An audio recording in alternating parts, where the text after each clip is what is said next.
Good afternoon. There will never be a time where I'll be able to stand before this community and be okay with seeing a person being shot and dying on our streets. There'll never be a time when I see an officer putting their hands on or wrestling with a person, pepper spraying a person, restraining a person, where I would be able to stand here and say that I'm okay seeing that. It's something that I'd never be okay with. And I don't expect anyone that sees these videos to ever be okay with that. Because a number of questions always come to mind. Could this have ended differently? Could a taser or other less than lethal force have been used? Could the officer have continued retreating? Was there something else that could have been done? Then I realized that hindsight is 20/20, and that I personally see things through a different lens. I see these videos and they break my heart because I see my family, I see my people, I see my child, I see my husband, I see my community, and I can't begin to understand the choices that have to be made. So I'm not going to stand here and ask you, the people of the city of Rochester, to understand something that I myself don't understand. However, I would tell you that the lady standing here as the chief, Chief Cynthia Harriet Sullivan, I trust wholeheartedly. I trust her, I trust her team. I trust that when she looks at this video and sees the training, the policies, the procedures, and the actions through the place of ultimate concern for our community, that's the way she sees it. I trust that when she says we're going to do a thorough review, work with the DA's office and the AG's office and other government partners, that she'll do just that. She'll make sure that her and her team holds our officers accountable when they act outside the law, but that they will be honest and forthright with this community when they believe that our officers acted in accordance with his or her training. And that, frankly, is all that I can ask of her. When I asked her to reevaluate how we handle protests, she did that. When I asked her to develop and execute a violence reduction plan, she worked with her team to do that. When I asked her to evaluate and develop new changes in policies and procedures, she's working with her team to do that. When I asked her to develop and institute changes as to how we will execute Executive Order 203, using her lived experiences and life experiences, she's doing that, and she's leading the way. And so I know, despite how these videos make us all feel, make her feel, I'm asking you to trust her team, to evaluate, to research, and review, and then to come before you, the people of our community, and let you know exactly what happened here, how it happened, and what she believes is the next steps to move forward. So I bring before you the Chief Harriet Sullivan.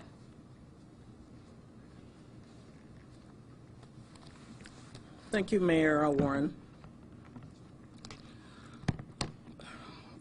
First of all, I know you all understand why we're here, but first, I certainly want to express my heartfelt condolences to the family of the person that died today. We're still in the process of making notifications, and we do not yet have a name to release. I am not going to draw a conclusion at this point. We are in the process of conducting internal and criminal investigations, and also the Attorney General's office is reviewing this incident to determine whether or not they have jurisdiction. And we'll hear something eventually from the Attorney General herself. So this morning at about 2:55 a.m., officers were dispatched to the Open Door Mission located at 210 West Main Street for the report of a male that grabbed some knives from the kitchen in that area and ran out of the building. The staff were the ones that called 911. While the officers were on the scene, they gave this person more than several commands to drop a knife that he was carrying. This person made threatening statements to kill the officers, or the officers would have to kill him. The officers retreated over 400 feet, and at that point the person ran towards the officers. At this point, the officer fired at least once from their service weapon, striking the male in the upper body. This person was transported to Strong Hospital, where he was pronounced at 3:55 a.m. today. There was a point during the investigation when officers did call for other resources, such as our beanbag gun and for taser deployments. This incident occurred over several minutes, which was not enough time for those resources, such as the beanbag, to arrive. Per our protocol, the officer involved in this incident has been currently placed on administrative leave. And finally, the district attorney's Sandra Dorley has requested that the body-worn camera on this footage not be shown at this time until she's had a chance to review it. So we wait for her to give us clearance to do so. And with that, thank you. I'm happy to answer your questions. Was the action appropriate? The mayor said that you would be, you would say when officers didn't act appropriately and be honest when they did. Was, from what you have seen, was this appropriate to the situation? No, I'm not going to make a conclusive statement at this point. I want to give our process a chance to work both our internal, our external. I've already met with some of the local attorney general's office officials, and then we'll have further to say once we've had a chance to do more of a bit of a review, and also from the district attorney's office, because it is her jurisdiction. She's conducting the criminal investigation. Can you talk a little more about the beanbag guns and tasers and that sort of thing, and how many officers have them, and maybe why other officers don't, and the special training type thing? Because and if you think something like that could have made a difference in this situation. Well, those I can't give you specifics on how many were on duty that day or how many officers. We can certainly find out and get that information to you at a later date. Those were resources that were called or requested because we want everything at our disposal, because obviously using that sort of force should be the last option. So I can share with you that those things were requested, but again I want to advise that it was within several minutes that this whole incident took place. So. Was a taser requested? I can't speak specifically to whether, because I've only seen a couple of the videos, but I can't tell you specifically, but I can share with you that I did hear the beanbag gun requested. So, but this is also why I try not to get into too much detail because we're still investigating it. I mean, we haven't seen all of the information yet, but the critical points certainly we've taken a look at. Can you say what the policy is for officers who carry tasers or access to a beanbag gun? What's the department policy on that? Well, we can find out specifically on policy. I don't like to quote policy unless it's in front of me, but certainly we've had initial discussions with our staff members who are our resident experts on those sorts of resources, so we can certainly give you more feedback or information on that. Our understanding is that the officers ended up retreating over a pretty substantial distance as the man was approaching. Can you explain a little bit that, or what happened, or what it looks like happened based on what you've seen and what your understanding of the incident was? From what I've seen, for the amount of space that they traveled in order to avoid a confrontation, it was substantial. And I believe, yeah, we do have a street map to indicate what the distance looks like and what streets they went down. But I believe they went out of their way to avoid a confrontation on this, and that at a certain point this person ran at the officers, and so that obviously required that they take a different action. Chief, what about the use of the mental health teams, PIC and FIT? What was their role, if any, in this? PIC would not have responded to this type of incident, and again, until, we're working towards making some changes. Dr. Lyman has been phenomenal in moving this program forward, but at this point, the Emergency Communications Division, they decide when PIC is to be dispatched. We don't request them. And as far as the FIT team's concerned, we've done some work with them so far. They've been doing some good things, but in this case, this incident occurred over a several-minute time period. So it really would not have given them an opportunity to get on scene to help. And then in these sort of circumstances, obviously we want to keep them safe. So it would have been one of our priorities to make sure they were safe as well. So I don't know how much or to what extent they could have been helpful under these kinds of circumstances, but again, there just was not time for them to be advised and to get to the scene. Chief, why wouldn't a crisis intervention team be dispatched to this scene where you have a person in crisis? Right now at this point for the PIC team, when you have an incident like this where it's a person with a weapon for their own safety, they're not sent to those calls.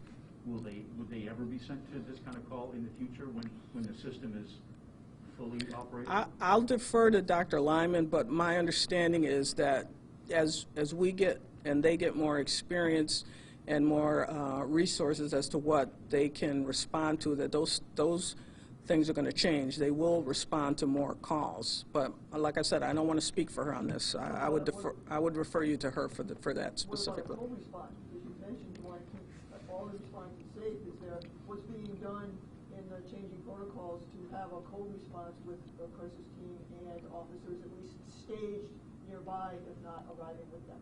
Well, those are certainly things that are being worked on. Matter of fact, we have a meeting scheduled for the beginning of next week, Dr. Lyman and I, to go over the progress on the program and what additional changes could be coming. She's making a point of making sure that she's methodical and that she's following the best practices, and I support her in that. But again, I want to remind you that this took place over several minutes, that even if those teams could have responded, there wouldn't have been time for them to get there. If you had a PIC team or a FIT team on the scene, would the police have ended up having to protect them also? From what I've seen, yes. It was too fluid, too dangerous, and we would have kept them back anyway. So.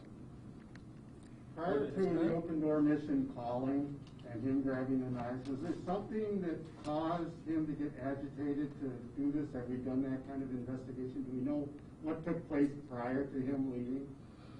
No, if there had been, I'm not aware of it. Our initial involvement with him, contact with him, came when we received a call from the open door mission that he'd come inside and taken the knives, more than one is my understanding. And also, the initial information I have is the staff member that called didn't know him. So, I know all right. that you're not releasing his name at this point, but is there anything else you can tell us about him? The staff didn't know him, but do you believe that he was a homeless person? No, I really don't know, but I would echo the mayor's comments is that one thing I always try to remember is that regardless of how this occurred, that's someone's family member.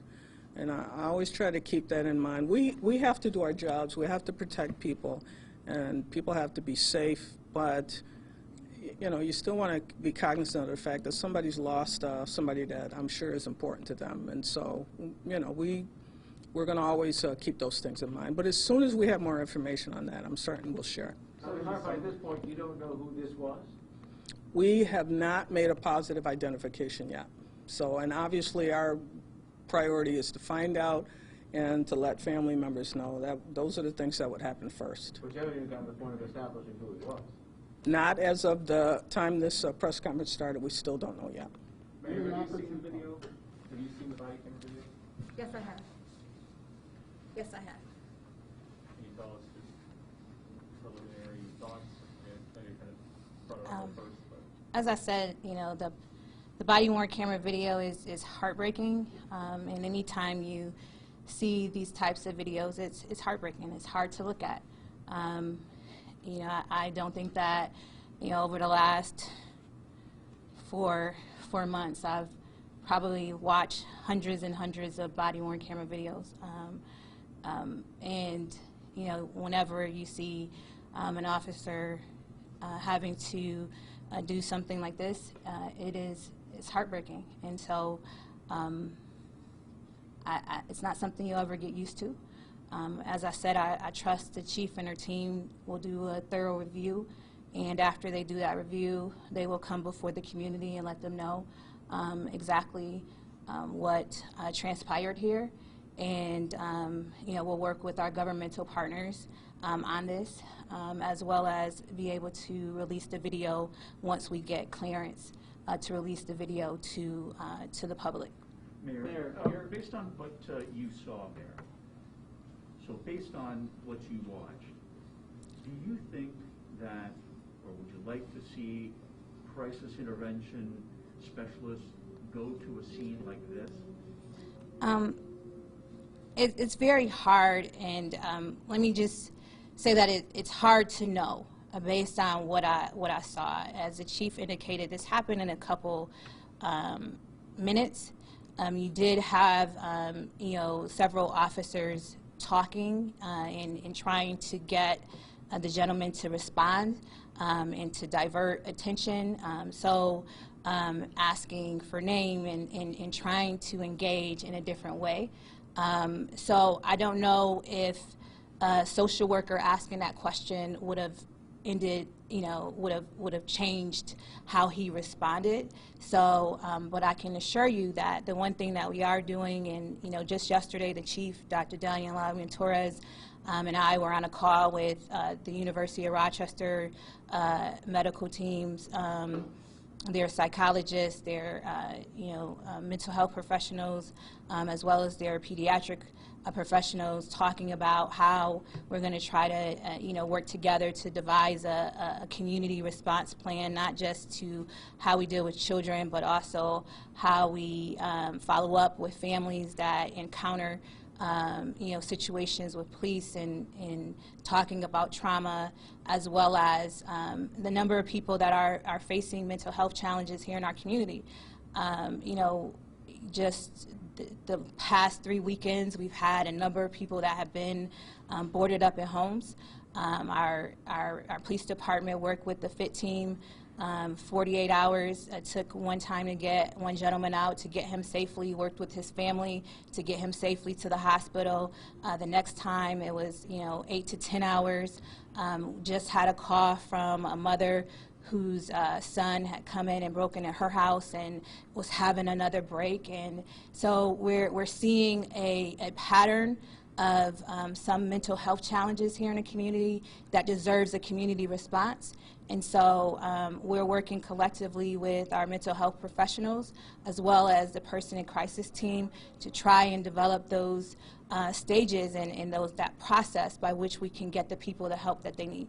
This is less than a year since Daniel Prue died. You're not an investigator, but you say you've seen lots of these videos. What impression do you take away as to how the police handled this? I'm not going to talk specifically about this video because it's on. What I'm going to say is it's being reviewed, right? And so I may look at it differently. I ask myself 1,000,001 questions, right? But this gentleman is not charging at me with a knife. I'm watching it from a video, you know, I think that as they review this video, they will come before the community. They will give the community the information, and the community will be able to see the video. But I can tell you that watching the video, no person can look at this video and think that, oh, this is okay. But at the end of the day, you have an officer out there that has been talking, that is trying to avoid this interaction, and did what, backed up, retreated, and did certain things in order to avoid this. And I'm sure that he's asking himself questions as well. But let's allow them to do their review, allow the AG's office to do their review, and I trust that as they go through this process, they're going to look at policy procedures.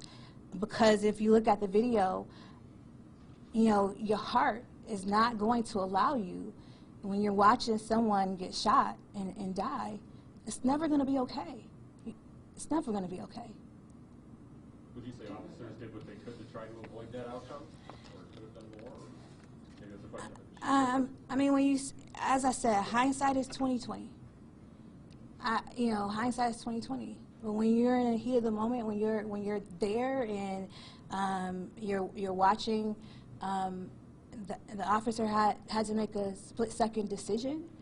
I don't want anybody to utilize deadly force in this way. We shouldn't want that to happen. But again, you see from the map, the retreat, you can, when you are able to watch the video, you are going to be able to see other things. And, you will draw your own conclusion. I can just say that for me and for myself, and I can say probably for anybody that watches this video, your heart will cry out because it's not going to sit right. But they have to answer the question. Was policy, procedure, was training, was all of that followed? And that is the question that they will answer, and they will come to a conclusion once they do their research. If the Thank you, Your Daniel Honor. proved that, what is Chief, changed? Chief, does it show that this is a very complex, because the time went so quickly that people are asking for simplistic solutions to a very complex problem? I think it's answering. That's your question.